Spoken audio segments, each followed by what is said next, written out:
শুধু তো জানেন যে আমি প্রফেসর ইউনূস যেদিন শপথ নিলেন সেদিনই বলছি যে দেশে ইফেক্টিভ বিরোধী দল নাই, তাই আমি বিরোধী দলের ভূমিকা পালন করব। মনে আছে না? ভাবছিলাম যে কুসুম কুসুম সমালোচনায় কাজ হবে, কিন্তু না, এরা এত অপদার্থ, এত গণবিরোধী যে এদের সাথে হাসিনার মতো আচরণ করতে হবে বলে মনে হইতেছে। আমি বাড়ায় বলতেছি না, এরা যে লাইনে আগাইতেছে, ক্ষমতাবানকে সেই একই তেল, গণমানুষকে সেই একই অবজ্ঞা, দেশের মানুষ সম্পর্কে সেই একই ধরনের ন্যূনতম ধারণা না থাকা, এই সব কিছু প্রফেসর ইউনূসের উপদেষ্টাদের বৈশিষ্ট্য হয়ে দাঁড়াইছে।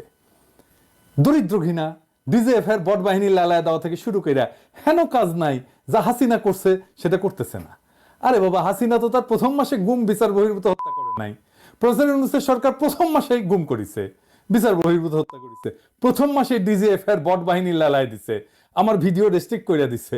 আমি বলছিলাম ডিজিএফ এর বট বাহিনীর সাথে চুক্তি বাতিল করতে হবে, স্বচ্ছতার সাথে দেশবাসীকে জানাইতে হবে শ্বেতপত্র কইরা কিভাবে অ্যাক্টিভিস্টদের পিছনে এই বট বাহিনী লাগানো হইতো, কত টাকা দিয়ে বট বাহিনী পালা হইছে, কোনো স্যাদবেদ নাই। এরা এক কান দিয়ে শুনে আর এক কান দিয়ে বের করে দেয়। আগে আমরা হাসিনার সংবাদ সম্মেলনে তেল দেওয়া দেখতাম, এখন নানা জায়গায় তেল দেওয়া হয়। আর এখন যেহেতু সবচেয়ে ক্ষমতাবান ব্যক্তি আসিফ নজরুল, তাই তেল তার ভাগে বেশি পড়িচ্ছে। আসেন একটু তেল মারাটা দেখি। আপনারা জেনে আনন্দিত হবেন যে ৩৬ জুলাই থেকে আজ পর্যন্ত বাংলাদেশের কেউ বিচার বহির্ভূত হত্যাকাণ্ডের শিকার হয়নি, যার মূল কৃতিত্ব যেতে পারে আমাদের শ্রদ্ধাভাজন শিক্ষক আসিফ নজরুলের নেতৃত্বের প্রতি। এটা হইতেছে অ্যাটর্নি জেনারেল আসিফ নজরুল নিয়োগ দিছে, তো তেল মারিচ্ছে আর কি, যে নিয়োগ দিছে, নিয়োগ কর্তারে তেল মারা লাগবি না, এটা তো দরকার আছে, তাই না? তো কইছে যে ৩৬শে জুলাই থেকে কেউ বিচার বহির্ভূত হত্যার শিকার হয় নাই, এই কৃতিত্ব নাকি আসিফ নজরুলের। এই যে বক্তিমা হইতেছে, ওই বক্তিমায় কলে সামনে আসিফ নজরুল বসে আছে, সেটা এই বক্তিমার শুরুতেই কইছে। এটা দেখে দেন এডিটর সাহেব। প্রিয় সুধী, বিচার বিভাগীয় কর্মকর্তাদের উদ্দেশ্যে আয়োজিত বাংলাদেশের মাননীয় প্রধান বিচারপতি মহোদয়ের অভিভাষণ অনুষ্ঠানের এ মহেন্দ্রক্ষণে উপস্থিত বাংলাদেশের মাননীয় প্রধান বিচারপতি ডক্টর সৈয়দ রেফাত আহমেদ, আইন বিচার ও সংসদ বিষয়ক মন্ত্রণালয়ের মাননীয় উপদেষ্টা জনাব অধ্যাপক ডক্টর আসিফ নজরুল, যিনি আমার শিক্ষক ছিলেন, এখনো আছেন। এই ভিডিওটা ২১শে সেপ্টেম্বরের একটা প্রোগ্রামের নিউজ দেখেন। দেখেন, যৌথ বাহিনীর অভিযানে যুবদল নেতার মৃত্যু হয়েছে না, তো এটা কি বিচার বহির্ভূত হত্যা না? কত তারিখ দেখান তো রিটার সাহেব। গাইবান্ধায় পিটায় মারছে যৌথ বাহিনী দুইজন আওয়ামী লীগের পিটায় মারা যাবে, হ্যাঁ, এটা বিচার বহির্ভূত হত্যা না? তারিখটা দেখান এডিটর সাহেব। রাজশাহী বিশ্ববিদ্যালয়, জাহাঙ্গীরনগর বিশ্ববিদ্যালয় দুইজন ছাত্রলীগকে পিটায় মারা হয়েছে না, এটা বিচার বহির্ভূত হত্যা না? ঢাকা বিশ্ববিদ্যালয়ের তোফাজ্জলকে পিটায় মারা হয়েছে না? আমরা তো জানি, সারা দেশে সেন্সেশন হয়েছে, সবই তো বিচার বহির্ভূত হত্যা। এই বেকুব এবং চূড়ান্ত তেলবাজ অ্যাটর্নি জেনারেল বানাইছে কে, বুঝছেন তো? তেল তো স্যার এমনি এমনি দেয় নাই, আসিফ নজরুলকে সেই জন্য তেল দিছে, আসিফ নজরুল বানাইছে, বুঝছেন তো? ক্যাঙ্কা মানুষগুলোকে সে আসিফ নজরুল বিভিন্ন জায়গায় বসাচ্ছে, বুঝছেন? এবার আসেন দেশের মানুষকে উপেক্ষা আর অবজ্ঞার কথা দেখি। আমি তো কইলেই হবে না, প্রমাণ দেওয়া লাগবি। তো আসেন দেখাই দিচ্ছি, প্রমাণ দিয়েই দেখাই দিচ্ছি। আমি তো প্রমাণ ছাড়া কিছু কথা কই না, কই না তো। এই যে স্কুলে যে বই পড়ানো হয়, সে একই বই কলে মাদ্রাসায় পড়ানো হয়, জানেন তো? এটা ধর্মীয় কিছু এক্সট্রা বই আলিয়া মাদ্রাসার শিক্ষার্থীদের পড়া হয়, কিন্তু সায়েন্স, কমার্স, আর্টস এর বাধ্যতামূলক সাবজেক্ট গুলো মাদ্রাসা এবং জেনারেল উভয়ের জন্য এক এবং অভিন্ন, একই জিনিস। তো সিলেবাস পর্যালোচনা করবে আমাদের মন্ত্রণালয়, কমিটিও করেছে, দেখেছেন তো? এই যে এটা তো কমিটি, মাদ্রাসার কেউ আছে নাই, মানে মাদ্রাসার ছাত্ররা মানুষ না, ওদের মতামত নেওয়ার দরকার নাই। তো এরে শিক্ষামন্ত্রী বানাইছে ইউনূস, আর তার চাকরিদাতা ছাত্ররা দেখেন সে হাসিনার নিয়ে কি কইছে, তারিখটা দেখান এডিটর সাহেব। কইছে শেখ হাসিনার দূরদর্শিতার মানুষের আকাঙ্ক্ষা লিখছে উন্নয়নের গল্প। হো হো হো। হাসিনার উন্নয়নের সারিন্দা বাজানোর কারিগর আজ বিপ্লবোত্তর সরকারের শিক্ষামন্ত্রী হয়েছে। এডিটর সাহেব এই আনন্দে না সারিন্দা বেঁচে দেন না শুনি, হসে হসে, বুঝছেন তো কারা ক্ষমতা নিছে? যদি কামটা জানলইনি তা হইলেনি, কামও জানে না। আর নিকৃষ্ট ফাইসিবাদের দালাল বুইরা খাটাসকে এরা বানাইছে মন্ত্রী। আর এই মন্ত্রী সভারে আমাদের মন্ত্রিসভা কইতে কন, হ্যাঁ, এটা কিছু দেখি সব আওয়ামী লীগ দেখে এখন ইউনিস লীগ হয়ে গেছে, আওয়ামী লীগ আসিফ নজরুল লীগ হয়ে গেছে। এই লোকরে ক্যাঙ্কা করে বানাইছে, আর এই মন্ত্রী বানাইছে। যে কাইট হয়ে পড়ে যায় হাসিনার প্রশংসা করতে করতে তারে মন্ত্রী বানাইছে। ওই কি জানে, ওই বুড়া খাটাস কি জানে? কিছু জানে? কিছু জানে না। ও তো নড়বেরও পারবি না বয়সের ভারে। ওগুলো আরেকটা জিনিস দেখায়, এটা নিয়ে কিছু মনে করেন না, কারণ এটার মধ্যে আমার জিনিস আছে, তাও এক্সাম্পল হিসেবে দেখো। ওটা একটা শিক্ষা বাতাবরণ বলে সাইট আছে, এই যে এটা টিচাররা ব্লগ লেখে, আপনারা কিছু মনে করেন না। আবারও কইতেছি, আমার নাম আছে তাই সংকোচ হইতেছে দেখাইতে, কিন্তু এটা এমন একটা এক্সাম্পল যে না দেখাইলে মিস করবেন। দেখেছেন দেশ বিরোধী ভয়ানক 3 সাইবার দুর্বৃত্ত, এর মধ্যে কে কোনটা কে জানেন? এর মধ্যে আমিও আছি সাইবার দুর্বৃত্ত।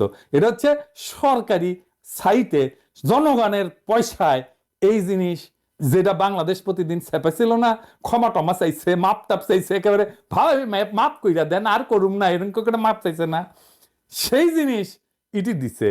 দেখেছেন মইনুল ইসলাম নামে একটা সিনিয়র টিচার, রংপুর ক্যান্টনমেন্ট স্কুলের মাস্টার। তো এই লেখাটা নাকি তার আবার ব্লগ। বাংলাদেশ প্রতিদিন যে আমাদের নামে কুৎসাপূর্ণ লেখা ছাপিছিল সেটার জন্য মাপ চাইছে, সেটা নিজের লেখা বলে চালাইছে, ওই পোস্টাইছে সরকারি সাইটে, আর এই বুড়া খাটাস সেটা রেখে দিছে ওই সাইটে। এটা সে মাইনুলের চেহারাটা না দেখার না, দেখেছেন কি নুরানি চেহারা। হ্যাঁ, এই বুড়া যে ওই লেখা চুরি করেছে আর আমার নামে সরকারি সাইটে লেখা উঠেছে, এটার জন্য ওটা ব্যবস্থা নেওয়া উচিত না, কিন্তু নিবি না। দেখেছেন মালটার চেহারা দেখেছেন? এই বুড়া এই যে লেখা চুরি করেছে আমার নামে সরকারি সাইটে লেখা উঠেছে, এটার জন্য ব্যবস্থা নেওয়া উচিত না, কিন্তু নিবি না। দেখবেন আমি লিখে দিতে পারি, সামে লেখাটা সরাবে, হয়তো নাও সরাইতে পারে, কিন্তু ওরা কিছু কবে না, এই মাইনুল রে কিছু কবে না। দেখছেন না নুরাই নিছে, এরা নিজের হয়তো জামাতের রকম দাবি কইরা পদ প্রমোশন বাঘায়ও নিছে। যদি আজকে আমি গাইল দিতাম আর হুমকি দিতাম, দেখতেন ঠিকই ব্যবস্থা নিল হইনি। আজ টেস্ট কেস হিসাবে রাখলাম, গালি টালি দিলাম না, দেখেন কি করে, দেখবেন কিছুই করবে না। মানুষে তো কয় আপনি গালি দেন কেন, হুমকি দেন কেন? আমি না, আমার গালির জন্য নাকি আমার ভিডিও দেখা যায় না পরিবার পরিজন নিয়ে। তো দেখেছেন তো বাংলাদেশে তো গালি না দিলে কোনো কাজ হয় না, মাইট দিতে হয়, সরস বরস করে মাইট দিবেন, দেখবেন যে ঠিক কাম হয়ে গেছে, বুঝছাও? বাংলাদেশে না 2 হাত চালাইবেন, 2 পা চালাবেন, মুখ চালাইবেন তার সাথে, দেখবেন সব কাজ হয়ে গেছে, বুঝছাও? এটাই হচ্ছে বাংলাদেশ। হ্যাঁ, আর সুশীলেরা মাইক দেয়, গালি টালি খুবই ভয় পায়, ডরায়। তো এটা আমি কেন এটা ইউজ করবো না, করবো তো। তো এবার আসেন ইন্ডিয়ার ইলিশ মাছ পাঠানো নিয়ে আলাপ করি। এটা নিয়ে আবারও আগে করছি একটা ভিডিও, কিন্তু আবারও আলাপ করেছি, কারণ এই দেয় সরকারের অপদার্থপনা, দেশের মানুষের প্রতি অবজ্ঞা এবং দেশের মানুষের জীবনের কোনো খোঁজ না রাখা, মিথ্যাচার, এই সব কিছুর প্রমাণ। আমি বিষয়ের গভীরে যাওয়ার আগে আমি উপসংহারটা কইয়া দিই। প্রথমত, এটা একটা ভুল পদ্ধতিতে না, ভুল সিদ্ধান্ত। দ্বিতীয়ত, উপদেষ্টা মন্ডলী একটা টিম হিসেবে কাজ করবার পারিচ্ছে না। সবচেয়ে খারাপ যেটা হইতেছে, কিছু উপদেষ্টা তার সহকর্মীদের প্রতি ন্যূনতম কোনো রেসপেক্ট, কোনো শ্রদ্ধা নাই। তৃতীয়ত, কোনো সমন্বিত পলিসি নাই, প্রত্যেক মন্ত্রণালয় তার নিজের পলিসিতে চলতেছে, আপনার হাত জগন্নাথ, সব বেড়াছাড়া অবস্থা। 4 নাম্বার হইতেছে উপদেষ্টাদের আমাদের লড়াই সংগ্রামের প্রতি কোনো শ্রদ্ধা নাই। 5 নাম্বার হইতেছে দেশের মানুষের জীবন, তার সংগ্রাম, প্রবাসীদের সম্পর্কে ন্যূনতম জানা বোঝা নাই। আর ফাইনালি সরকার স্বৈরাচারের মতো আচরণ করতেছে আর ভারতের প্রতি নতজানু নীতি নিতেছে। আমি 5 নাম্বার থেকে শুরু করি। দেখেন উপদেশটা কি কইতেছে, কইতেছে পশ্চিম বাংলা বাংলাদেশের গণঅভ্যুত্থানে সমর্থন দিয়েছিল তাই ইলিশ পাঠাইতেছে। শুনেন আগে। যেটা বিবেচনায় এসছে সরকারে, সেটা হচ্ছে যারা এই ইলিশটা চাচ্ছেন তারাও কিন্তু এই বৈষম্য বিরোধী ছাত্র আন্দোলনে ওই পারে থেকে অনেক সমর্থন দিয়েছেন, সেটা আমরা সকলে দেখেছি। এটা হইতেছে প্রফেসর ইউনূসের সুন্দরী কোটার উপদেশটা। আমি কইছিলাম কলে ও নক করে বসে থাকবে, কথা কবে না, ওই শুনে না। আমি কলে হাসিনাকে কইছিলাম যে নক করে বসে থাকতে, থাকে নাই, ওর মূল্য চুকাইছে পলায়ন কইরা, এক বেফাস কথা কইয়া যে আগুন জ্বালাইছিল তাতে ওর কপাল পুড়িছিল। আর এই সুন্দরীকে নক করে বসে থাকবার কইছিলাম কারণ ওই জানেই না কিছু, একদম কিছু জানে না, গাঢ়ল একটা। মানুষের জীবন, বাংলাদেশের মানুষের কষ্ট, কল্পনা, স্বপ্ন তার কোনো খবর নাই, অর্থনীতির কোনো খবর নাই, ব্যবসা বাণিজ্য এগুলোর কোনো খবর নাই। ভারতে সে ইলিশ পাঠাইতে দিওয়ানা। খারাপ কথা আর কইলাম না, আরো একটা খারাপ কথা মুখে এসে গেছিল। যাই হোক, আচ্ছা আপনারা কি জানেন যে আমরা প্রবাসীরা বাংলাদেশের ইলিশ খাইতে পাই না? জি জি, আমরা ইলিশ খাইতে পাই না, বাংলাদেশের ইলিশ। প্রবাসে ইলিশ রপ্তানির অনুমতি দেয় না। যে দেখেন এই সমস্ত দেশে যে সমস্ত বাংলাদেশি দোকান আছে না, তারা বছরের পর বছর আবেদন করে পায় না ইলিশ আমদানির অনুমতি। আমরা 2 কোটি প্রবাসী মানুষ না, আমাদের ইচ্ছা করে না দেশের ইলিশ খাইতে, পদ্মার ইলিশ? আর এটা তো আমাদের দেশের স্বাদ রে ভাই, ওই একটা জিনিসই তো খাইতাম, রান্না করতাম আর রাত্রিরে আকুল হইয়া কানতাম। আমরা 2 কোটি প্রবাসী, আমরা না দেশের জিনিস খাই না, ব্যবহার করি না। আগে ওটা ছুঁই, দেখি, গন্ধ নেই, বই আনলে গন্ধ শুকি, জড়ায় রাখি, মাঝে মাঝে হাতে নেই, দেখি, আর ওই বইয়ের মধ্যে অজান্তে টপ টপ করে পানি পড়ে। দেশের খাবার আনলে আমরা একটু একটু করে খাই, ভয়ে কখন ফুরায় যায়। আমরা কি ইনকাম কম করি? কম তো করি না। হাড় ভাঙা পরিশ্রম করে রেমিটেন্স পাঠাই, ওটা দিয়ে আপনাদের ফুটানি হয়, আমাদের রিলিজ দেন না খাইতে। আমরা মায়ানমারের ইলিশ খাইতে অখাদ্য, তাহলে একটাই শান্তি, একটু গন্ধ পাই ইলিশের, মনে হয় দেশের গন্ধ। আমাদের জন্য কোনো মোস্তফা সরোয়ার ফারুকী বলে না যে আমাদের প্রবাসীরা একবার খাক, 2 বছরে একবার খাক, খাইতে দেন, তাও দেন, দিচ্ছেন, দেন নাই। লজ্জা লাগে না আপনাদের? ভাত খান ভাতারের আর পীড়িত করেন ভাসুরের লগে। আন্দোলনে সমর্থন দিছিল, আর উপদেষ্টা বলে প্রশংসা করতেছে। আমি তো ভোট করেছিলাম, 3 লাখ ভোট পড়েছে, 76% মানুষ বলছে ইলিশ পার্সনটা নিন্দিত কাজ হয়েছে, এটার নাকি বাণিজ্যিক মূল্য আছে, আমরা টাকা দিয়ে কিনতাম না, আমরা কি বিনা পয়সা নিতাম? তো আমাদের তো দিতেছেন না, বছরের পর বছর কেউ খায় না, তাহলে ইন্ডিয়া কেন পাঠাইতেছে? কারণ বিশেষ বিবেচনা, অন্য বিবেচনা আছে।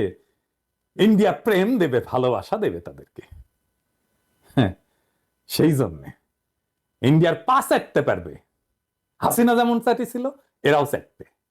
এবার আসেন দেখি যে এটা কেন ভুল পদ্ধতিতে নেওয়া, ভুল সিদ্ধান্ত।